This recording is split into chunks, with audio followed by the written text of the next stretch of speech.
Qad aflaha man zakka. Qad aflaha. Pertama pakai qad. Qad itu kalau di ilmu nahwu namanya harfu tahqiq. Huruf yang menjamin kepastian. Ya, aflah dari kata falah. Ya, falah itu sukses dan bahagia. Kalau Anda buka kamus bahasa Inggris bahasa Arab, maka falah diterjemahkan success and happiness. Bukan sekedar bahagia, tapi ada suksesnya. Dia ada sukses saja disebut fauz namanya. Disebutkan derivasinya dalam Al-Qur'an 29 kali. Ya, ada faiz, ada fauzan, faizah, fauzi, itu sukses. Ya, fauzi, orang yang diharapkan sukses dalam hidupnya.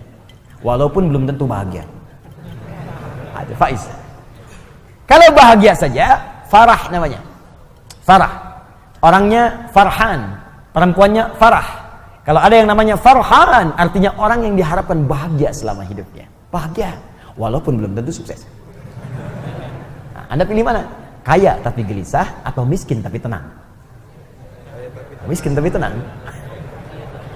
Oke, di antara yang kedua selalu ada alternatif yang ketiga. Kalau bisa kaya dan tenang, sukses dan bahagia, kenapa pilih salah satu dari yang dua tadi? Dan Allah Maha tahu, maka ditawarkan pilihan langsung yang ketiga, namanya falah. Falah itu sukses dan bahagia, kaya dan tenang.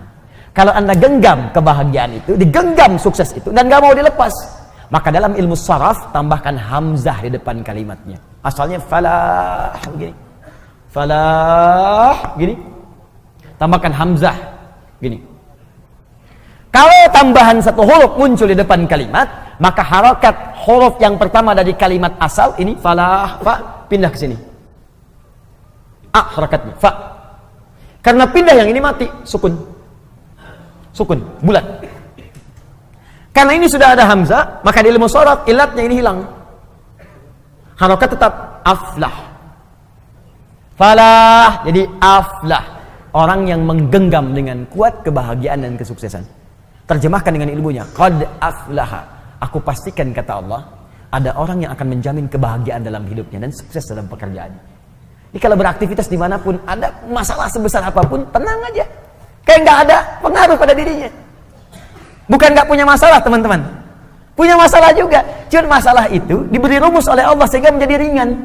Bukan nggak berat, bukan nggak ada masalah. Jadi sebelum itu datang, dia sudah tahu ilmunya. Sehingga ketika datang, ringan aja dihadapi, seberat apapun. Ya, indah. Dan sukses dia. Dan ketika ada tantangan, dan Quran tidak pernah menyebut hambatan, tantangan. Ada tantangan dalam pekerjaan, dihadapi, tenang aja. Dan kesuksesan itu Allahu Akbar. Begitu seorang punya positive thinking, tenang jiwanya, maka setengah kesuksesan sedang dia genggam dalam tangannya. Bergerak, bergerak, bergerak, bergerak, bergerak. Allahu Akbar. Aflah. Siapa orang itu? Maka rumus awalnya man, ismun mausulun alal fardiyatil ambiyah.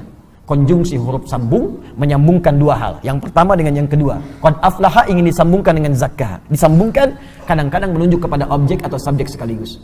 Tanpa batas bagi setiap personal.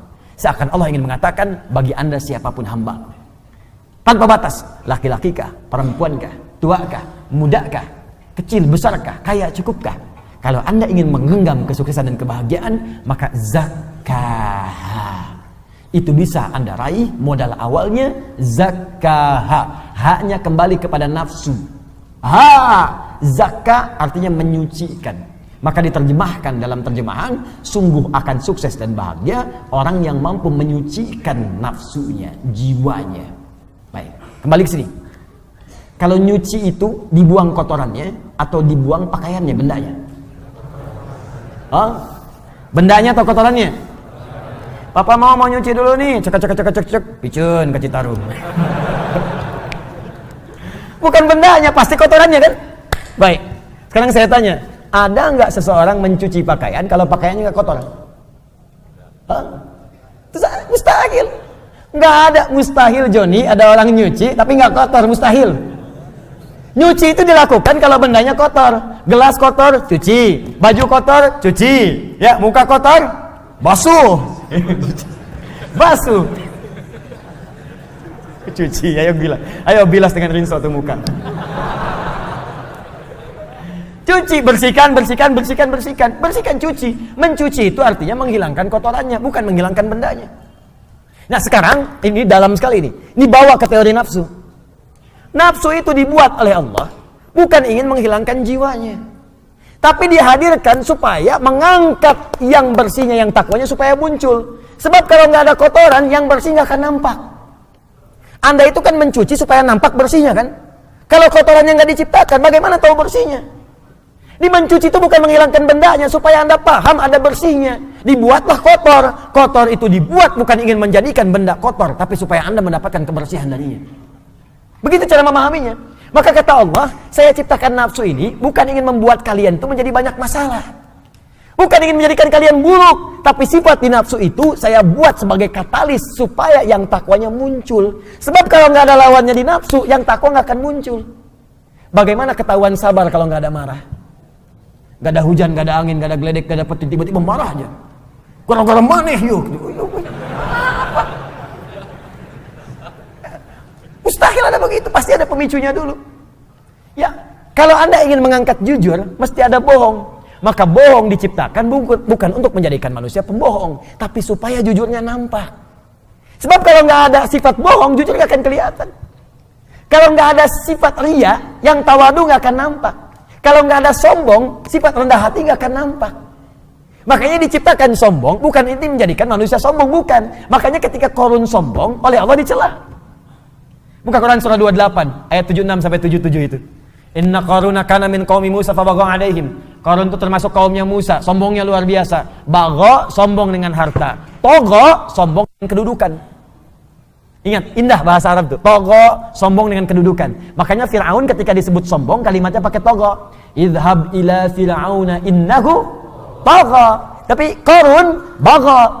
Inna Qaruna kana min qaumi Musa fabagha alaihim. Bagha dengan harta. Kalau tidak disebutkan siapa orangnya langsung, kapan kejadiannya, ini menunjukkan kejadian tersebut akan terjadi lagi di masa depan dengan tokoh yang berbeda. Fir'aun bukan nama asli, tapi gelar yang melekat kepada Raja Mesir. Faraoh, bahasa Arabnya Fir'aun. Ini menunjukkan ada potensi kesombongan jika melekat pada kedudukan. Maka hati-hati. Ada ilmunya, kelola itu supaya tidak sombong. Kalau Anda sombong, kata Allah, telat. Sudah ada Fir'aun sebelumnya. Harta juga begitu, ada potensi kesombongan jika melekat pada harta. Contohnya Qarun. Qarun sombong, hartanya banyak. Disebutkan di Al-Quran, wa inna mafatihahu latanu bil usba. Sungguh kunci-kunci berangkasnya saja kalau dipikul oleh bodyguardnya beratnya luar biasa. Bodyguard kemana-mana, bukan ngawal orangnya, bawa kunci berangkas, bukan buat pamer doang. Mana-mana, 8 orang, 10 orang mangkat begini. Pikulnya berat, cuman kunci berangkasnya aja. Saya sering tanya ya pada beberapa kawan, Anda kalau punya berangkas satu tuh, kuncinya di-upload, tuh dipublikasikan atau disembunyikan? Disembunyikan tuh. Oh, kalau di-upload dipublikasikan, Anda celaka sendiri. Kunci berangkas saya, besok udah selesai. Qarun tidak, saking banyak hartanya, bukan cuma di-upload, dibawa kemana-mana. Nih kuncinya nih, mau nyuri aja, ini ada bodyguard berat bawa kuncinya. Qarun, hartanya sekarang masih dicari. Mau kemana Pak? Saya tempat tanya. Laut Pak, ngapain? Cari harta Qarun. Harta Qarun masih dicari. Sombong dengan harta, bagha, ditegur oleh Allah. Apa jawaban Allah? Wabtaghi fima ataqallahu daral akhirah wa la tansa nasibaka minad dunya. Hai Qarun, saya titipkan harta ini bukan untuk sombong. Kelola itu. Tepis kesombongan, arahkan supaya engkau tawadu beramal dengan hartamu. Kalau ada orang sekarang baru punya Ferrari 1 sudah sombong, cuma dipanasin malam, balapan sama taksi, bolak-balik gaya doang. Telat. Kalau ada yang begitu datang bawa Ferrari cuma buat sombong, bilang, Pak, telat. Kasihan kalau sama Qarun. Takhasafna, datang likuifasi, dilipat semuanya. Maka kembali ke sini, perhatikan baik-baik. Jadi ternyata rumusnya begini. Rumusnya paling cepat seperti nyuci tadi. Diciptakan, dibuat yang kotor ini bukan menjadikan diri kita penuh dengan masalah dan supaya berulah, tidak, tapi supaya menjadi katalis supaya yang baiknya muncul. Ini poinnya. Sebab kalau nggak ada yang ini nggak akan muncul. Dan cara menyikapinya sederhana. Begitu muncul di hadapan kita sifat yang jelek, maka cepat cari lawannya yang baik. Cuci itu artinya datangkan yang bersihnya, yang kotornya tutup.